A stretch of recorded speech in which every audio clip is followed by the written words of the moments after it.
16 வருஷம் காட்டுக்கு கிளம்புறார். எவ்வளவோ அழுது பார்த்தா கௌசல்யா தேவி, சுவாமி நிற்க மாட்டார் போல இருந்தது. கிளம்பிட்டார்.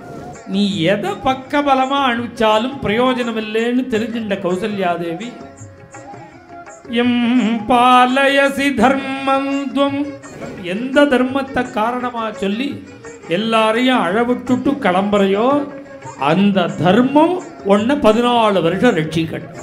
இதுக்கு என்னடா பரிகாரம்னா, ஒரு புடி புல்லு பறித்து ஒரு பசுமாட்டிட்ட கொடுத்தேன்னா இன்னைக்கு விட்ட தோஷம் போயிடும்.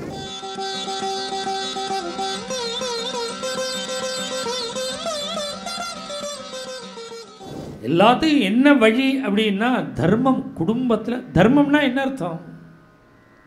12 வருஷ காலம் சுவாமி காட்டு கிளம்புறார். 14 வருஷ காலம் 16 வருஷம் காட்டுக்கு கிளம்புறார். எவ்வளவோ அழுது பார்த்தா கௌசல்யா தேவி, சுவாமி நிற்க மாட்டார் போல இருந்தது. கிளம்பிட்டார். கண்ணை தொடச்சுண்டா, இனிமே கிளம்பி விட்டான் குழந்தை, இவன் சௌக்கியமாக திரும்பி வரணும், இனிமேல் அழக்கூடாது, இவனுக்கு ஆசீர்வாதம் பண்ணி அனுப்புவோம்.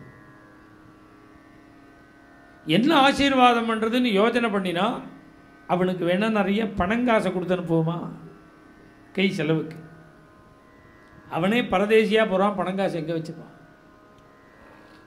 ஒரு சைன்யத்தை வேணால் கூட அனுப்புவோமான்னா, அவள் சாப்பாட்டுக்கு இவன் கவலைப்படணும்.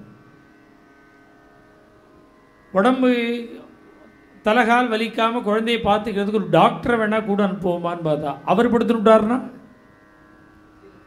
போகிற டாக்டர் படுத்துன்னு விட்டாருன்னா, சாப்பாடு கட்டி கொடுப்போம்னா 1 நாள் 2 நாள்லாம் கட்டி கொடுக்கலாம். 14 வருடத்துக்கு சாப்பாடாக கட்டி கொடுக்க முடியும்? நீ எதை பக்கபலமாக அனுப்பிச்சாலும் பிரயோஜனம் இல்லைன்னு தெரிஞ்சின்ற கௌசல்யா தேவி, எம் பாலயசி தர்மந்துவம் திருத்யாஜ நியமேன சாயா சவை ராகவ சர்தூல தர்மஸ்துவாம் அபிரக்ஷது.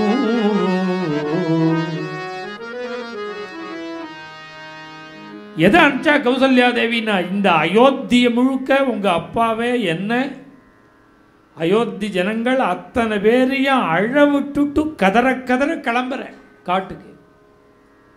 எதுக்கு கிளம்புறேன்னா, தர்மம் தர்மம் தர்மம் தர்மம்னு பிதிர்வாக்கிய பரிபாலனங்கிற தர்மம்னு தர்மத்தை காரணமாக சொல்லி எந்த தர்மத்தை காரணமாக சொல்லி எல்லாரையும் அழவிட்டுட்டு கிளம்புறையோ அந்த தர்மம் ஒன்றை 14 வருஷம் ரட்சிக்கட்டும்.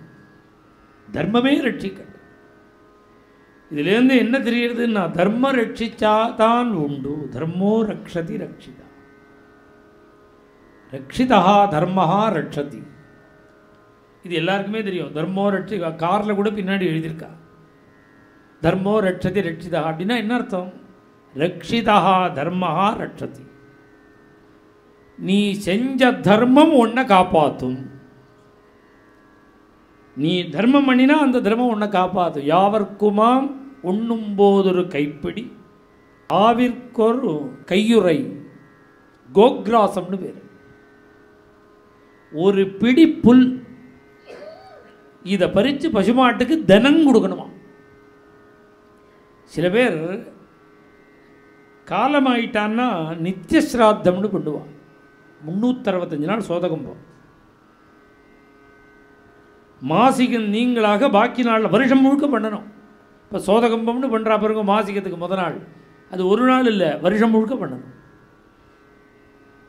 வருஷம் முழுக்க ஒருத்தர் சங்கல்பம் பண்ணின்னு பண்ணுறார். நடுப்பில் 4 நாள் விட்டு போச்சு, சேர்த்து தான் பண்ண போகிறார். அது எவ்வளவு நாள் விட்டு போச்சோ அதை சேர்த்து பண்ணலாம்னு ஒரு கிரமம் இருக்குது. இன்றைக்கி பண்ணலேன்னு வச்சுக்கோங்க, நாளைக்கு பண்ண தான் போகிறார், ஆனால் இன்றைக்கி விட்ட தோஷம் உண்டோன்னு. இதுக்கு என்னடா பரிகாரம்னா, ஒரு புடி புல்லு பறித்து ஒரு பசுமாட்டிட்ட கொடுத்தேன்னா இன்றைக்கி விட்ட தோஷம் போயிடும். மேலும் இது போன்ற சிறப்பான நிகழ்ச்சிகளை காண இப்போவே லைக் பண்ணுங்க, ஷேர் பண்ணுங்க, மறக்காம சப்ஸ்கிரைப் பண்ணுங்க.